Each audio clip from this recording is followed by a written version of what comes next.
Oke, saya lebar-lebarkan dikit supaya Anda punya kesegaran. Saya harus kembalikan kembali kepada pohon pokoknya, yaitu Imam Mahdi. Nanti setelah ada bencana jagat raya yang terkenal dengan nama Ya'juj wa Ma'juj, tidak disebutkan di dalam Al-Quran, dan Rasulullah tidak pernah memberitahukan siapa yang memberesinya nanti. Jadi puncak tragedi kehidupan di alam semesta, nanti akan ada solusi besar, dan solusinya siapa? Yaitu saudara tertua kita. Siapakah saudara tertua kita? Kan sudah saya omongkan tadi. Yang sulung siapa dari seluruh makhluk ini? Muhammad. Jadi Jibril sama Muhammad tua mana? Jadi Jibril pernah datang ke Muhammad. Terus Jibril lupa kalau dia itu gara-gara dia malaikat, Muhammad pas jadi manusia. Terus dipikir Muhammad itu manusia benar. Terus dia kaget, kok kamu tidak taklim kepadaku wahai Muhammad, kata Jibril. Lah, lali sampean. Loh, saya lebih tua, ya apa sampean lalian nih? Gimana Jibril kok lupa? Loh iya ya, sampean ya mbarep ya. Loh iya mbarep aku. Saudara sulung ya. Gitu loh. Ini untuk seger-segernya. Pokoknya nanti yang beresin terakhir ya itu ya Satrio Piningit yang sebenarnya. Karena sampai sekarang umat Islam tidak mengerti siapa sesungguhnya Muhammad SAW. Yang dia kenal hanya Muhammad bin Abdullah, Muhammad bin Aminah, Muhammad ponaane Abu Thalib, Muhammad bapakne Qasim, Muhammad morotuane Ali. Tapi kamu tidak pernah tahu Muhammad yang sejati. Kamu pikir dia manusia? Iya, dia berperan jadi manusia. Kamu pikir dunia ini hanya diisi kamu. Yang orang kayak kamu ini kan baru 7.000 tahun kok. Itu pun sekarang diperkecil sama Tuhan supaya banyak, supaya seger, supaya penduduknya banyak, populer. Dulu kan gede-gede, dulu gede banget lah. Nabi Nuh itu gede banget. Yafet itu yang mbahnya orang Sunda, orang Jawa, anaknya Nabi Nuh yang kedua. Itu juga gede, rambutnya agak keriting sedikit gitu. Oh, saya pernah ngopi bareng, Rek.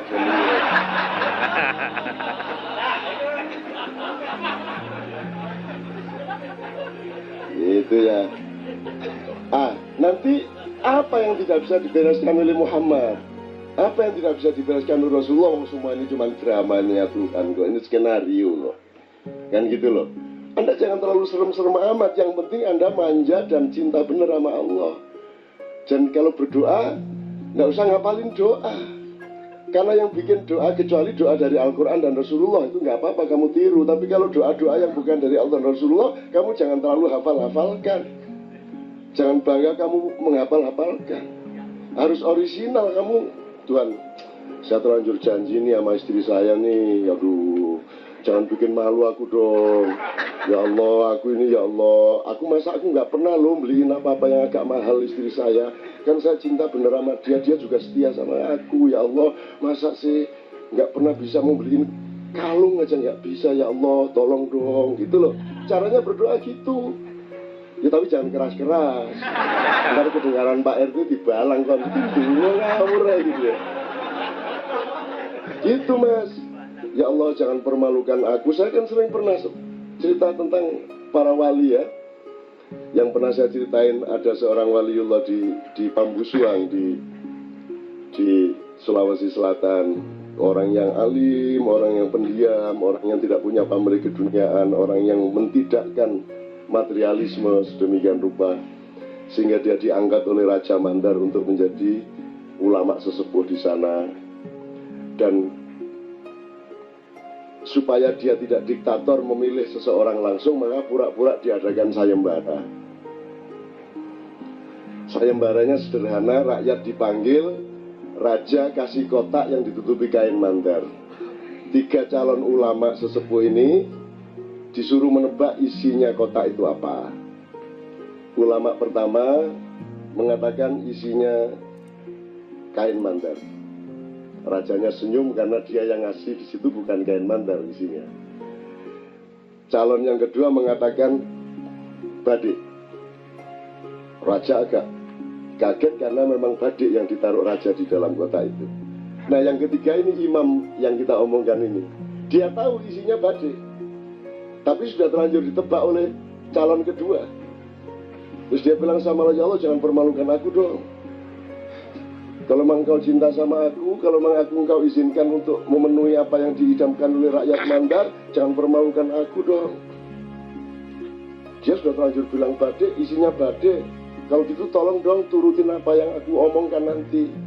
Terus Allah, ya wis ono sakarepmu, gitu kan ya. Gitu. Terus dia bilang kosong. Begitu dibuka enggak ada badainya, enggak ada ganya, isinya kosong. Gitu loh Mas. Gitu. Jadi sama Allah itu bilang gitu, saya malu dong sama istri saya. Kalau engkau tidak mengabulkan berarti engkau mempermalukan aku di depan istriku, kan gitu. Agak maksa-maksa dikit gitu loh. Kayak orang Pekalongan tuh loh. Mau bayar sekolah, nggak bisa-bisa, nggak dapat duit, dagang nggak laku-laku. Akhirnya dia ngancam, pokoknya kalau sore ini nggak laku, berarti besok saya tidak bisa bayar sekolah anak saya. Sudah, saya nggak perlu beribadah, saya minum aja, judi aja lah. Gitu. Tuhan panik dia, ya, tak kabulkan, dikabulkan Mas, aku Mas. Ya tentu saja Tuhan nggak kayak omongan saya tadi, tapi kan kita kan membahasakan secara budaya kita, bukan Allah itu kayak gitu, enggak. Kita tidak tahu Allah kayak apa, tapi terus bagaimana dong ngomong tentang Allah kalau tidak dengan bahasa kita. Sedangkan Allah sendiri berfirman memakai bahasa kita. Ente suruh Allah pakai bahasanya Allah, mampus lu. Terus bagaimana cara kita memahami? Allah menyesuaikan diri maka dia Rabbun. Allah yang tegak itu ilahun.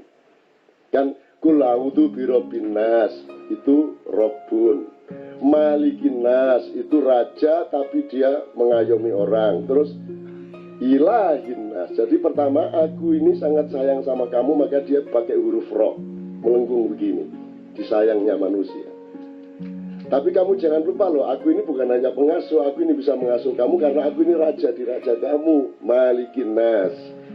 Tapi kamu jangan lupa, saya bukan hanya raja, aku ini nggak ada kamu, nggak ada masalah. Kamu saya bunuh semua, saya bikin baru lagi juga nggak masalah. Aku ini Ilahin Nas. Nah gitu loh, Rek. Dipahami urut-urutannya. Jadi kalau ngaji, dipahami itu. Qul a'udzu birabbin nas, gitu ya.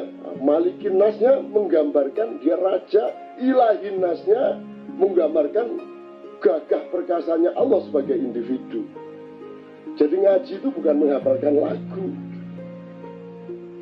Ngaji itu mengekspresikan apa yang menjadi pemahaman dia terhadap kalimat-kalimat Allah itu. Nah, melebarnya ke situ. Tapi tidak ada masalah, semua pada nggak bisa ngaji kok. Tidak akan ditagih apa-apa oleh Allah Subhanahu Wa Taala. Oke, supaya Cak Puji sama Ustaz Nur Somantri menjelaskan. Cak Puji saya kira punya wacana-wacana yang nakal mengenai apa. Sekarang saya singkat begini teman-teman sekalian. Dua hal. Kalau dalam gagasan Jawa, pasti Sunda punya dan semuanya juga punya. Kita bisa ambil dari Joyoboyo, kita bisa ambil dari Ronggowarsito. Joyoboyo itu bukan orang Hindu, Joyoboyo itu Muslim, seorang Syi'i, seorang Syiah. Gurunya ada tiga, satu dari Persia, satu dari Turki, satu dari Roma. Tapi ketiga-tiganya Syekh. Nah, yang dari Persia ini yang banyak spiritual, mengajarkan spiritualitas kepada Jayabaya, sehingga Jayabaya kemudian berdiskusi terus dan merumuskan hasil diskusi mereka yang kemudian dikenal sebagai ramalan Jayabaya. Itu. Kemudian sekian abad kemudian muncul yang namanya Ronggowarsito. Dia merumuskan dengan bahasa yang lebih dekat ke kita, yang disebut Joko Wingit atau Satrio Piningit atau Rijalun Mahjubun. Itu rumusannya adalah Satrio Pinandito Sinisian Wahyu. Jadi ini syaratnya agak lumayan berat. Satu, satria. Dia seorang kesatria. Kesatria itu ya pinter, berani tanding, jujur, sportif, penuh cinta kasih. Dia berempati kepada siapapun yang dilawannya, seperti Sultan Salahuddin menyembuhkan Jenderal pimpinan perang salib, jadi dia seorang satria, ngerti pokoknya satria ya. Tapi tidak cukup kalau satria dok memimpin di tengah keadaan yang rusaknya sudah tidak karu-karuan, maka dia harus seorang pinandita. Pinandita itu artinya dia dipendetakan oleh kehidupan, bukan memendetakan dirinya, bukan menggus-guskan dirinya, bukan menghabib-habibkan dirinya. Jadi jangan sampai kamu bikin kartu nama dengan kata Ustadz, Habib, Gus. Biarkan orang yang menyebutmu seperti itu kalau memang engkau seorang Ustadz. Nek kon dhewe sing nulis iki lho. Ya apa karepmu iki? Kartu nama Gus, ya apa sih? Kamu sudah orang Yunani, bukan orang Indonesia lagi. Kalau orang Indonesia itu tidak ada ceritanya dia menawar-nawarkan diri. Bener mas? Cobloslah nomor ini kan, itu dia yang paling bagus loh itu. Wah itu mas yang dimaksud dia. Jadi ada baliho, ayo Gus, mek sampean sing iso mimpin Gus, sing gawe dhek dhewe. Jadi dia kehilangan Jawanya 2 kali lipat. Kehilangan 1 Jawa aja udah susah, kehilangan 2 kali lipat. Itu berapa sepatu ya?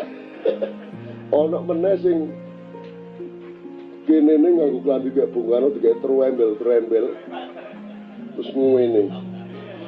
Sing diduting ku lho manuk ta apa iki? Ya Allah, itu yang pasang dia sendiri. Makanya saya tersinggung kalau ada orang bikin spanduk karena mau ada acara saya, terus saya dipilih gambar yang gini, aku mau manggil temennya. Aku ingin duding apa rek, ono bajing daya apa ngono lho.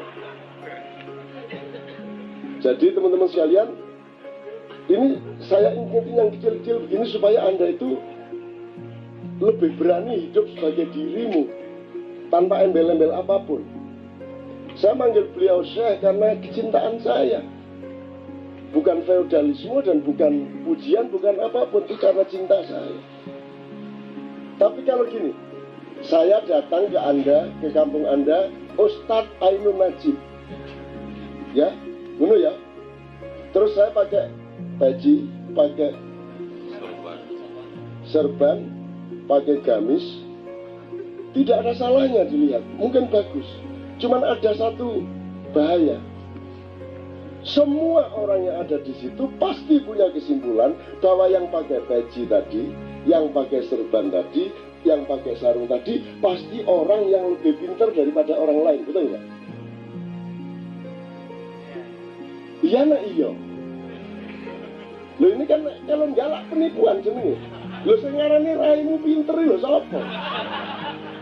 Satu, kalau cuma pinter masih lumayan. Kalau semua orang menyimpulkan bahwa yang pakai begitu itu pasti orang yang lebih alim dan akhlaknya paling bagus di antara yang lain, kan kesimpulannya mesti begitu. Bener nggak? Seandainya benar pun akhlaknya lebih bagus dari orang lain, bolehkah akhlak itu dipamerkan kepada orang lain melalui pakaiannya yang melambangkan akhlak itu? Nggak boleh juga kan? Nggak boleh juga kan? Makanya saya semampu-mampu saya pakai begini ini supaya tidak menimbulkan potensi penipuan kepada Anda. Betul enggak, Mas? Kan ini kan podo karo pakaianmu, podo. Larang jaketmu karo klambiku. Jadi ya, Pak. Jadi saya tidak punya potensi. Saya mengurangi potensi untuk bisa menipu Anda. Gitu loh. Jadi kalau nipu lebih sukses ya? Apa itu? Kalau nipunya lebih sukses kan? Karena tidak pakai itu. Nggak pakai.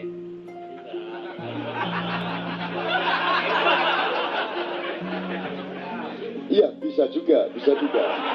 Bisa juga saya berlagak tidak pakai supaya saya lebih mudah menipu Anda. Bisa juga. Nah, tinggal Anda nilai.